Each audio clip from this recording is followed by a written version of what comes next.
and welcome to this special edition of an Outlook video series. Today we have as a special guest Mr. Aditya Berlia, co-promoter of Apeejay, Stya and Svran group. I hope I got the second part right. But that's just his formal introduction. Mr. Berlia is a best-selling author, a regular speaker, presenter, moderator at conferences on education, healthcare, government policy, journalism, cloud computing. That's just really stunning sort of array of subjects, Mr. Berlia. I mean, it's truly impressive. And has been associated with almost every industry body like PICI, CII, Indus Entrepreneurs, name just a few. And the subject that we have today is also equally fascinating. Given the pandemic that we are all going through, everybody's worried that what shall we do? What are we going to do about reviving the economy once this pandemic gets over? And that's the subject we have today, which is how can we supercharge growth post-COVID, particularly in terms of economic and economic policies. Thank you so much, Mr. Berlia, for joining us today. I hope to have a really interesting conversation. Thank you so much for having me, G. And this is a topic I am extremely passionate about.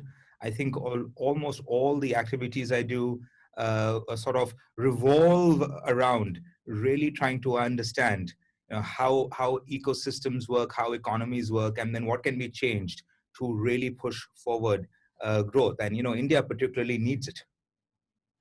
I'm sure we need it more than many other nations, given the kind of difficult situation we have otherwise as well, our population and other issues. So let me start with the first question. That everybody knows that the pandemic has caused immense social and economic turmoil. What steps do you think one can take to set India back on track economically, while safeguarding the interests of those who have been worst hit, like the poor and the underprivileged? For me, the entire pandemic time has been one which sort of pulled back the curtain on a lot of other issues. I think there is the immediate crisis that the pandemic has unleashed. But, our growth story had started to a little bit pause even before the pandemic had started. If you go back to see in Jan and Feb, the numbers weren't as encouraging as we had all hoped for. And so I'd first like to put it into a very, let's say a broader context. And then we can address how the pandemic sort of hit that. I think if we really want any sort of reform or recovery or change, we have to see the scale at which we are really dealing with in India. We have a population which is crossing 1.3 billion people.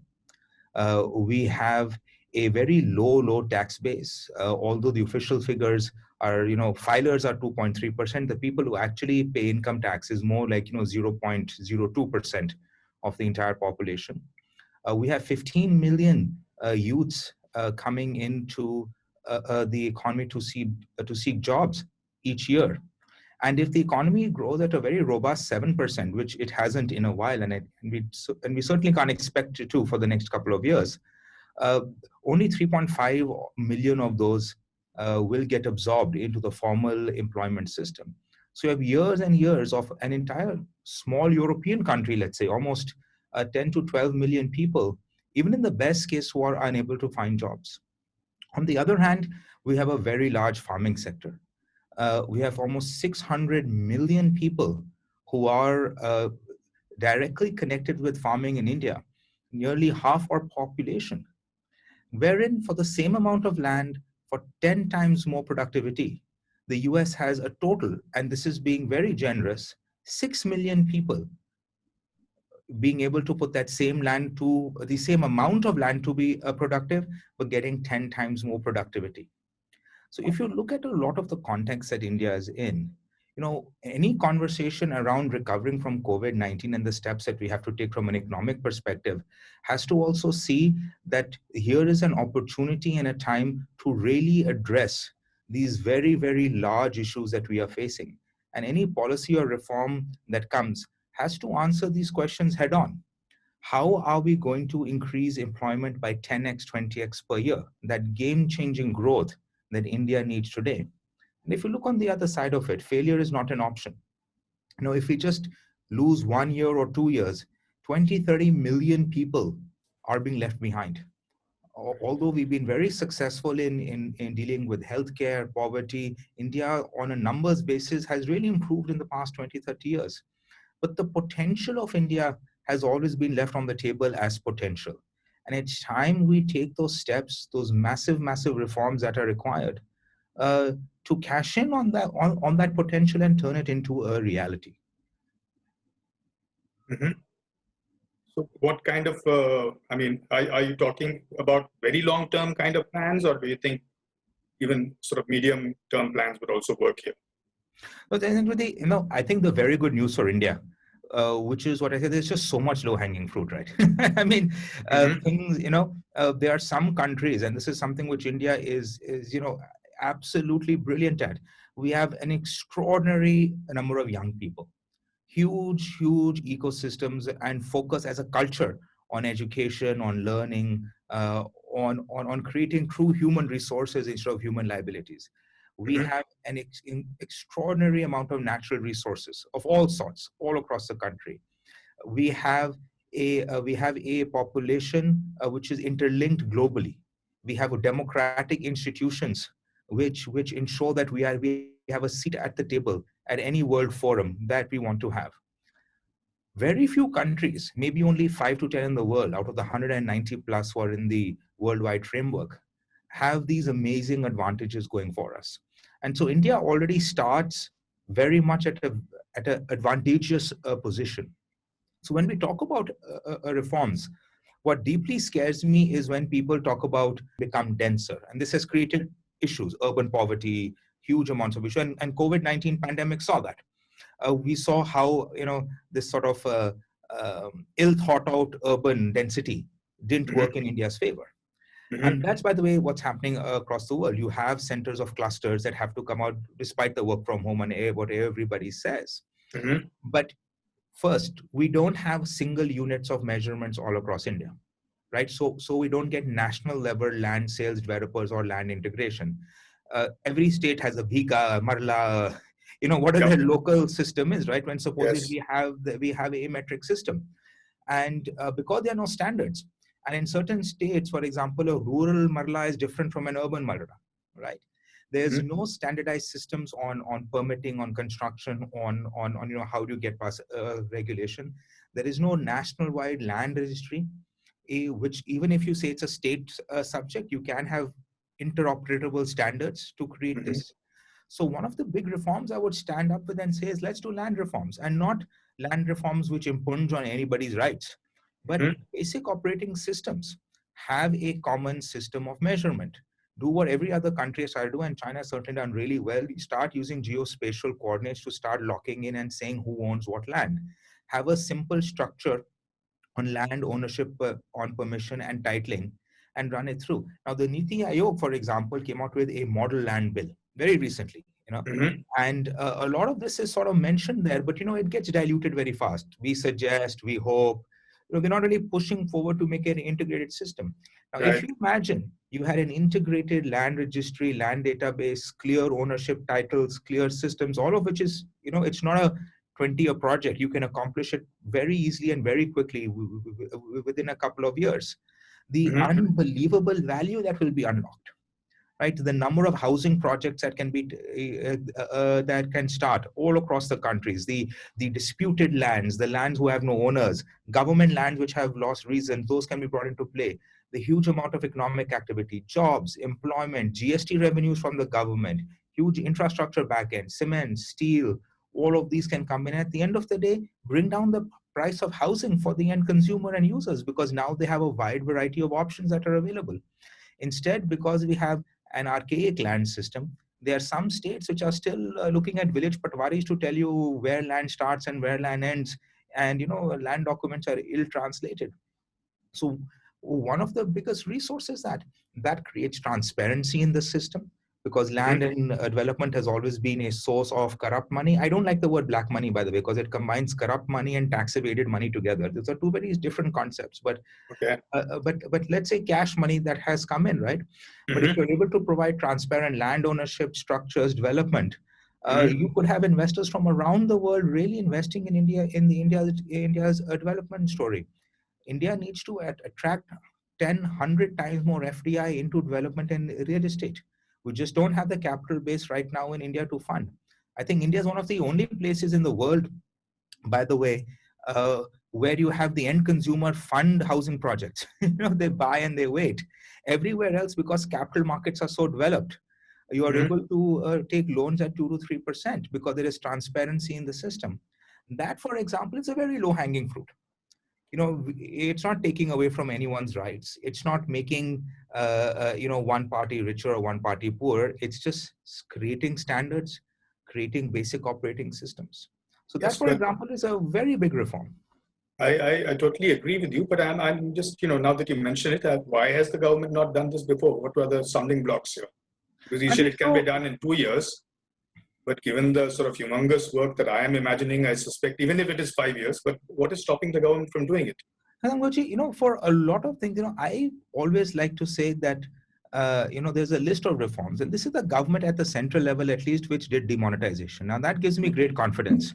You Mm-hmm. may like or dislike demonetization, but no one can argue that it was the most ambitious risk that any government has taken in at least recent modern memory.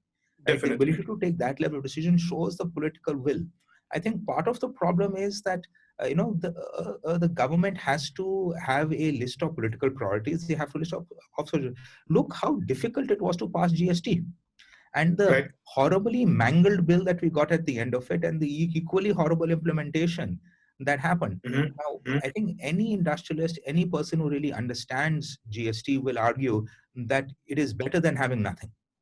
And the fact that it actually got passed was amazing, because just Mm-hmm. given the huge thing there. But I don't think anybody is going to talk about how brilliantly it was executed, or how can it not be having any reforms. I mean, part of it is people don't understand this from a logic perspective, and part Mm-hmm. of it is there is no political will on a greater scheme of things to really ask for these reforms. I'll give you another example: GST, right? Mm-hmm. Somebody asked, why, why do we have so many rates? Well, the Right. classic answer was that, well, how can you tax a Mercedes at the same price as baby milk? Mm-hmm. And, which is a very nice moral valuistic response. And to that, I always say, why does a soldier, school teacher, and tobacco salesman pay the same income taxes? If you're going to tax people based on their profession or what the good and services is, let's take it forward. Mm-hmm. Income tax lab for soldier X, income tax lab for soldier, for school teacher Y, and for Mm-hmm. tobacco salesman, a person who's working at a alcohol vend, those Mm-hmm. should be different, right? BMW dealership salesman, their salary should be taxed at a different level. So I think part of it is, a lot of it, is perception. A lot of it is the inability of us to have a very pragmatic conversation with the people of India, and really explain to them and say that, look, uh, ecosystems work. If you have a single GST rate, zero and whatever GST rate, 10, 15, 20%, Mm-hmm. you're going to have a 10x the amount of economic activity because of the simplification of things. Right. And but then for a politician to go out and sell that, right, Mm-hmm. wherein a local opposition member could easily say, oh, look, he's you know uh, pleasing the industrialists, or trying to be in the books of big capitalists. And Right. the person at the end of the day who pays for all these inefficiencies, all these lack of reforms, is the common man. You pay for Absolutely. higher, you pay for more costly goods, you pay for inflation, you end up paying for more costly cars, cell phones, mobile phones, you pay for, or more expensive housing, because the Mm-hmm. inefficiencies of these systems you create builds in. I think very few people understand that. The one last example I'll give you is this. I think pre-GST, right, you had a lot of different taxes, cesses, starting from the very back, excise, all the way till the front. Right. And I still remember the first month when GST came in, when people went to restaurants or they got their bill and they saw how much tax was there, they were in shock. They were like, my expenditure is being taxed this much. I paid X amount of tax in my income tax, plus I'm paying more tax now. Right? Absolutely. And because that visibility came, that Mm-hmm. entire inefficiencies, all the taxation, the entire chain was captured at the end and given to the consumer and said, this is your final bill.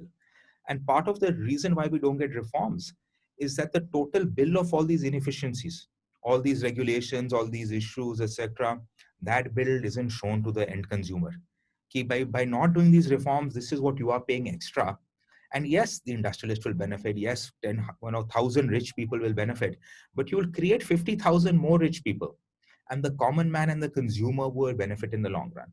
I think a lot of developed countries understand that uh, at their institutional and political level. But to be Mhm. very honest, Gupta ji, it's a very difficult thing to explain to the masses, and particularly in a democracy. And I think that's why it calls for business leadership and it calls for political leadership to go ahead anyway.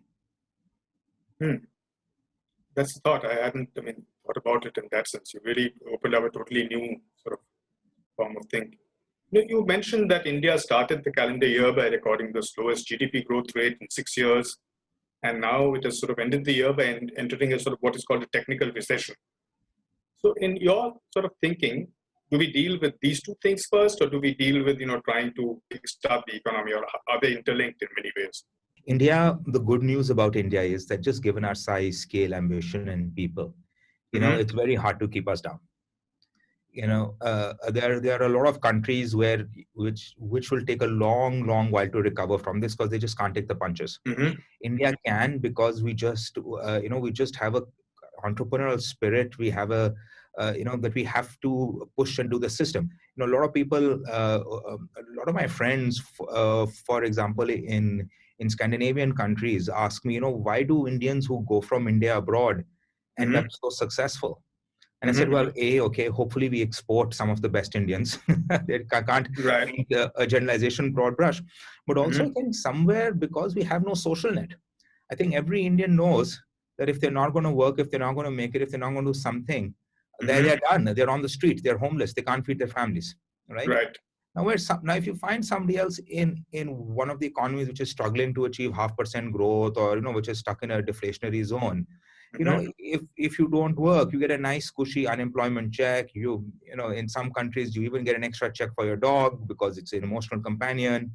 You Mm-hmm. only work because you are motivated intrinsically to work. You don't have to work to make ends meet. Your healthcare is free, your education is free, all of this is there, right?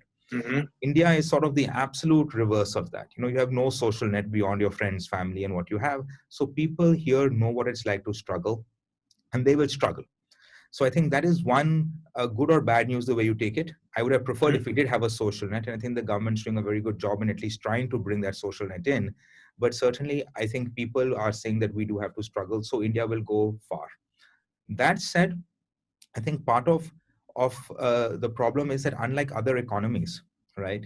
Now, the US, for example, was booming before the COVID-19 hit, right? Right. Absolutely booming, right? Mm-hmm. And so all they have to do is to sort of revert back to the fundamentals that caused their boom. India, on the other hand, has their joint problem. Okay, so we took a economic COVID hit. All of us are willing to run and do something and fight to get the economy back on track. But Mm-hmm. where are the opportunities for India to really deliver? How do we deliver for India? How do we generate that massive rapid growth? And those answers can't be take more loans. Those answers can't be that we are going to push more credit or more debt into the economy, because you have a lot of SMEs, etc., who are saying, look, we can't pay these back. You're just creating another credit bulb, down the line. You have Right. to either bring up demand, and Mm-hmm. demand means, which is very classic, you do helicopter money, all the direct benefits transfer to stimulate consumer demand. But then Right. on the other hand, you are sort of creating a savings gap, because the government becomes the biggest borrower and you're crowding out private investment. In Mm-hmm. that, there are only two ways to really push up. You do massive reforms that allow you to take the intrinsic advantages your country has to push Mm-hmm. out and enter new business lines, new streams, create a lot more entrepreneurs, and you attract a lot of investment from outside the country to build up where you can't fund it domestically, right? Now, Okay. let's take manufacturing, for example, right? I think the trends on China manufacturing have been there for 5 to 10 years. 4 years ago, and I've gone and visited, every part of China. I've done, all a huge number of, and particularly in the pharma sector, factory visits, inspections, quality assurances, all of that. And it became very clear 3 to 4 years ago that China is no longer competitive on a pure labor input system. It was just getting very expensive. China is moving to become a first world economy, so their labor costs, their everything other costs start to go up. Right. And a lot of Chinese businessmen, even before COVID-19, were looking at we need an alternative place, because while China has created a fantastic ecosystems for manufacturing, it's not a low-cost country anymore. Mm-hmm. A lot of them, in fact, thought about India. The Chinese thought about India. Forget about anybody else, right? But Okay. despite a lot of effort on Make in India, India today still is not a first choice country for manufacturing compared to Cambodia, Vietnam, whole bunch of other countries, right? India's on the Mm-hmm. radar. And if you can make a case for India, we'll be there in the running. But we definitely missed the boat of being the first choice. And there's a lot of reasons because of that. I think the government has done an extraordinary job for becoming number 66 plus in ease of doing business ranking. Mm-hmm. That still means you have 66 countries very much ahead of you. And That's if right. you and if you have someone who's choosing to put up a factory and there are 66 options before you, Mm-hmm. well, it's going to take a long time for you to be one of those options, right? True.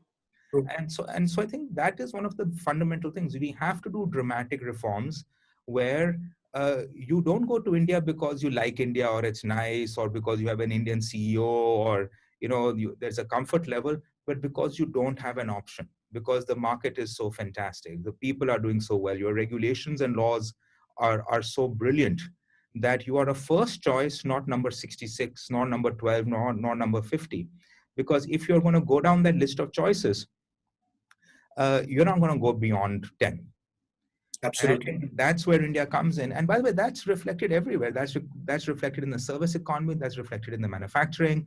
That's reflected in the agriculture.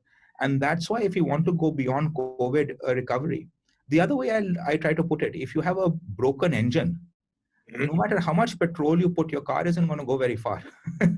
So, you know, True. uh, with due respect to a lot of people who said, "Oh, we need the government to spend 10x more, 5x more," Mm-hmm. that government expenditure, that quantitative easing, all that works in the West is not going to work in India unless we fix the engine. And I think what the government has tried to do, at least in some of the medium to long-term reforms which they've announced in the past 6 months, has been to address what's wrong with that engine. But I have deep confidence that they can and they should do more. The just issue is timing. How fast can we do it? Are we going to wait for Vision 2030 to really implement some of this, or are we really going to see that by March 2021, 5-10 blockbuster reforms are not just on paper but have started implementing on the ground? Mm-hmm. It's interesting that you said that, because, given this COVID pandemic now, everybody's talking about something called a new normal without quite, without quite specifying what that new normal means. What would you think a new economic normal would mean for India? And do you think it's an opportunity for India in many ways to sort of, kickstart the whole process? I think that's a fantastic question, and I think part of what the new normal is it gets redefined every month, right? Because more data comes in. If you asked this to me maybe 3 months ago, my answers might have been completely different, and maybe after 3 months, 4 months, once the chips all fall in, Mm-hmm. maybe the answer would be slightly different. Right. I think there are certain long-term trends which broadly I think most of us can agree on. One is the final push into globalized workforces. Now, Mm-hmm. I don't buy, by the way, this everyone's going to work from home, because India is horribly ill-suited to work from home. If the one thing we've discovered is that you can tell people to work from home, but if they are in a one-bedroom sharing apartment with 4 other people, there's Mm-hmm. not much work happening there, right? Or you have a family of 4 or 3 in a 2-3 bedroom high expensive urban Absolutely. environment. Absolutely. You're not getting work from home done. So I think I'm not going that extreme, but I do think that there has been a worldwide experiment in teaching everybody that what came due to a lot of investments and ease for very large companies, like Fortune 500, who are able to go down the outsourcing route, go down the globalized workforce route. I think that's something that is there to stay. I don't think it's 100%. I don't even think it's 60-70%, but at least 30 to 40% mind change on that is big enough to be a dramatic flood of change. Now, on that note, for India, it's great because we do have a huge number of people who need employment, many of them very well qualified. and someone sitting in Denver thinks that instead of hiring someone, hey, my guy went home, work from home from Philadelphia, I might as well be in India. How does it matter, right? As long as we can train them up and they can do the work. So I think one, you're going to see a huge push in outsourcing and offshoring, and a lot of it is going to be captives more than outsourcing companies, because people are going to be more comfortable working with people as well as the tools and the systems. And you just look at, we are on a Zoom call, right? Right. And we've been using Zoom as a company for the last 5 years, right? But was almost impossible to get a senior leader at a certain age to log on to Zoom. He needed an assistant, someone had to set it up, there was invites, phone call reminders. True. Now, I see 65, 70-year-old people just pick up a phone and get on a Zoom call, right? So that Right. comfort will continue, and I think that's really good for India. Second, I think there has been a massive disruption in globalized supply chains, particularly where China is involved. And there's a lot of political and social repercussions that are going to hit all across. And we are seeing some of those trends that are already there. But India has maybe a 3-year window to 4-year window to really take advantage of that. I don't think the window is very big. Okay. I don't think we're doing enough to pick up on that window. So in terms of moving India into as alternative supplier number one, or even alternate supply number two, if not first supplier in a lot of the strategic milestones. Third, what is going to happen is you're going to see a massive flood of money, right? The US has given more money than they have given to all the other economic recoveries in the last 20 years and wars combined, and has just released another package. That is string-free money. They're not giving you coupons or vouchers or this. It's the US dollar. The UK paid salaries, Malta paid salaries of all their workers across. Right? So there's huge amount of money that's come in, and that money is going to seek a return. A large chunk of that money is going to flood out of their economies and go, because it's string free, and it's going to try to find opportunity around the world. Those economies and countries who are able to rapidly transform themselves, the UK, for example, now that the Brexit deal is signed, is first in line to say that, hey, bring that money to us, bring those billions and billions and trillions of dollars of economy to us, and we will do exceptionally well with it, right? And I think there India will get some of that money. I think we can do a lot in the next 6 months, 1 year, to get a lot more of that money by building that kind of global investor confidence, by showing that we have a very well-defined rule of law, that we love and protect both domestic and foreign investors. That can go a long way in really changing the game of how India is witnessed. So that new normal on a macro trend, I think those three are the most, I would say, transformative options. Of course, a lot of stuff happening sector by sector, which will also see new normals. But these three things are really going to push world economies, and certainly India's economy, in the next 1 year, 2 year. But I think it just, India has yet to answer that call. I know we have a budget that's coming up very soon. I'm really hopeful the government is really going to push for this. There's a large number of laws that have been said that we're going to change. I really hope those will get changed. But right now, there isn't that magic bullet, that massive reform that is required to really move the needle on that. The last bit, Sangaji, I think the new normal is going to be, a lot of countries are going to now question their governments, because there has been a fundamental breach of trust with governments all across the world. We have, for good reason, in many places, restricted people's liberties. We have told them where they can go, they can't go, where they can spend money, they can't spend money. Governments have been wrong month after month. We've swayed from lockdown to open to lockdown, and this has been everywhere in the world. Now, there are some places which have shown remarkable leadership. I mean, absolutely guiding light leadership. Dubai in the UAE, for example, is a case study in how the government can step in and support private public enterprise and really go and make a difference. I think other countries have, some of them have been successful, others have been found wanting, and leaders at a national, state, and regional level and state level will start to face the consequences, particularly in a democracy, of really trying to unpack and understand that how effective were they during COVID-19, what they were supposed to do, how were they able to respond. And, and I certainly think a lot of people were found wanting. And I think that new normal is also going to adjust on whether we actually reward those who have really done and made a difference, or do we just go back to the same old politics of India that we have? It's interesting that you say that. While talking to you, I've come up with about 20 more questions which I really wanted to ask you, but I don't think we have that kind of time. Let me just ask you two sort of quick questions on this, since you brought this up. Do you think part of the challenge is that India is becoming increasingly protective about its economy by not signing all these free trade agreements and stuff? Number one, and does that impact money coming in? And number two, given that revenues are really at an all-time low, you spoke about taxes being just 0 point something percent. And where do you think the government is going to get the money from to really boost the economy? Because part of that money has to come from there. I think those are absolutely great questions. And I think so. So the first to answer is this, Oji. I think the biggest fallacy India has entered into, which was always a fallacy, that the Indian market is very attractive. It's Right. not. If you run the numbers beyond the bottom of the pyramid market, which exists, is huge, there is not a value-added market. The e-commerce market size of India, last I checked, was I think 75% of that of the UAE or some of the Gulf countries. Right? Oh, okay. It's a silly, our entire higher education budget at the central government level is equal to Harvard's annual higher education budget. There are 5 companies in the world whose annual revenues are greater than India's entire budget. So I think somewhere we have convinced ourselves that India's market is very big, it's very attractive, lots of people want to come here. The fact is it's not. And I think we all have to sort of wake up to that reality. And it's a very difficult reality to wake up, that if you're not in the bottom of the pyramid, maybe a little bit in infrastructure, India is not a very great market. So protecting this market doesn't really help you in any way.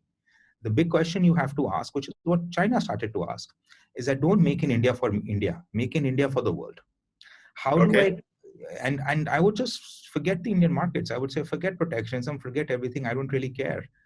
Do you have a policy? Do you have a system that if a global major wants to put up their next factory, and particularly the MSME majors, and I'm not talking about a Fortune 500 massive company, you have created an ecosystem either in India or at a state level in a few states, which is so attractive that they couldn't care about the Indian market because they don't.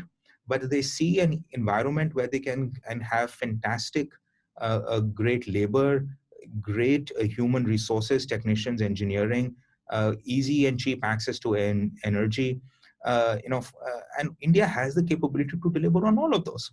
And our regulations and laws really prevent us from going through. And then they export, right? And then the only problem comes in, where do you export to, and do you have free trade agreements and all? For me, that is low-hanging fruit. If your country is strong enough, is a first part of being attractive, all these are just nice to haves. And I think that's where India has gone wrong. I think protectionism is what it is. I mean, I don't like it. I don't think it's the way forward. But when protectionism stops you from being a global exporter, that's where it hurts. And so particularly around dual-use raw material products, particularly around getting stuff in and stuff out quickly, on port infrastructure, on cost, on energy, and all of those are where it starts to hurt.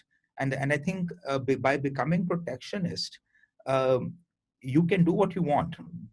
The only person who will be harmed is the Indian consumer. But if you want to create an economy with great employment and great production, you have to do an export first. And that's where the protectionism is hurting, is because we are not able to find a way to create a world-class export economy and a world-class economy which is able to compete effectively, even if you have an open market. Right? You only need to be protectionist if you think your local firms can't compete. Otherwise, why would you want to be protectionist? If you are globally competitive firms, anybody who comes in, you knock them out anyway. Right. So that's why we are going into a protectionism. That to me is a symptom. It's not the cause. The cause is we don't have world-class competitive firms because our policies and regulatories don't support that. Protectionism is just a symptom of it. So I think that's there. I'm sorry, what was the second question? The question was that, given that revenues are down and we don't have Of really course, enough resources. so I have always believed in taxation. Mm-hmm. I love taxation because you have, and there's some beautiful books which walk you through the last 2000 years of taxation. Mm-hmm. But the brilliant part about taxation is that despite all the theories, and I know in particular in the US, they beat themselves to death trying to understand taxes and go around in circles and talk about fair share and this and that and all that nonsense. Mm-hmm. For me, there's fundamentally three parts. One, make it really easy to pay taxes. Make Okay. it really easy to pay taxes. Right now, India Mm-hmm. makes it terribly hard to pay taxes, even and those who pay taxes are, tax terrorism to death. I mean, faceless assessment is a massive reform, and I absolutely love it. And my congratulations to the government to start moving in that direction. Mm-hmm. But we wanted to put to bed tax terrorism. So you have a very simple, easy to understand, easy to comprehend tax system that in a country like India makes it a lot easier to pay taxes. Half the people, but more than half, I don't think want to pay tax, not because they because of the money, Mm-hmm. because the regulatory, the compliances, the extortion, all of that comes with paying taxes. Once you enter the formal economy, it's only downside, right? Right. And so one is if you make it really simple, you make it really easy. Look at the number of Mm-hmm. cesses. We had TDS, TCS, this, that. This is horrible. Right. Horrible. Why can't you just say that, look, whatever you make, pay 10% to the government, go home? Absolutely. 99.9% of people will say, this is a great amount, I'll pay it, goodbye. You will increase your tax base 10x, 20x just on basis of that. So Mm-hmm. simplify taxes, make it really easy to pay taxes, remove all the complexities around it. Today, even a small samosa wala on the street needs a CA to file his entire taxes, returns, this, that, because it's become so complicated, right? Make it easy, and you will find that tax revenues will increase. Mm-hmm. Second, every time I see people saying that let's stop foreign investment from coming in, right? Mm-hmm. Why? They come in, they pay taxes. When they trade True. shares, they pay taxes. True. When they invest in companies, they take money out, they pay taxes, right? So if you get $1 trillion to come into India, all of that money is going to go to the government in taxes, right? But you make it simple, you make it transparent, and you make it predictable. Nobody is afraid of taxes. What they are afraid of is unreasonable taxation, which I think in India's segment, we're not unreasonable. We may not be the best or the most competitive, but we're not unreasonable as we were maybe 4 to 5 years ago. I think that's a great job the government has done. But Mm-hmm. be certain, I come in, I give my money, you take this much tax, you take it without fuss or criminal charges or this or that, etc. And I make my money, I'm happy, you're happy, everybody's happy. That fundamental breakdown of how Mm-hmm. we do taxation or how we pay taxes or how the simplification of taxes, that is where you have low taxation in India. Nothing to do with saying that Indians want to pay low taxes or there's not enough tax in the economy or there's not enough economic activity or there's not enough investment coming in. Mm-hmm. To make it difficult for someone to pay you, you will not get paid. You make it really easy to pay you, make it simple, make it fluid, keep the consequences reasonable. You'll have a lot more people who will be very happy to pay and sleep happily at night. This is where all the trouble starts. And I think India, with its bumper reforms, if it can grow the economy 3x, 4x, 10x in the next 5 to 10 years, which many of these reforms can, I don't think the governments have to worry about taxes. I think they'll have more than enough money to do everything. And if you do the reforms correctly, a lot of places where the government is having to waste money supporting the country, the private sector will pay for it, and they'll happily pay for it. You just take the example of infrastructure, right? The amount of money spent on roads, railways, this, that, etc., every year by the government. Mm-hmm. You could get avalanches of money to come and build that for a very small percentage return. That only happens if you reduce the market risk. And the market risk is reduced, right, by bringing down uncertainty, being consistent with your policies to local and global investors, dismantling the time machine that can go back and change laws at every single moment. Yes, All of absolutely. those Yes. things give massive faith to externals and internals. And once you have faith and trust, you can ask anything of anybody and people will be very happy to contribute. That's on that extremely sort of positive note. I do hope people who in the government who actually deal with these things are going to listen to this. I'm sorry we've run out of time, and I hope someday to meet you and thank you personally for joining us here. Thank you so very much for joining us, Mr. Berlia. That was Mr. Aditya Berlia of the Apeejay, Stya and Svran group talking to us about how to kickstart the Indian economy post-COVID. Some of the ideas there are truly, inspirational in many ways, and I do hope the people who matter will pay attention to it. Thank you so very much, Mr. Berlia. I hope Thank to you see you so much again. for having me. And I am sure that the people in the government know what they're doing, have an immense trust in those who are in power. I just hope they have the time and energy to prioritize some of these things, because I think those are the things that will really make a difference. Thank you. Let's hope that happens. Let's make that happen. Thank And you.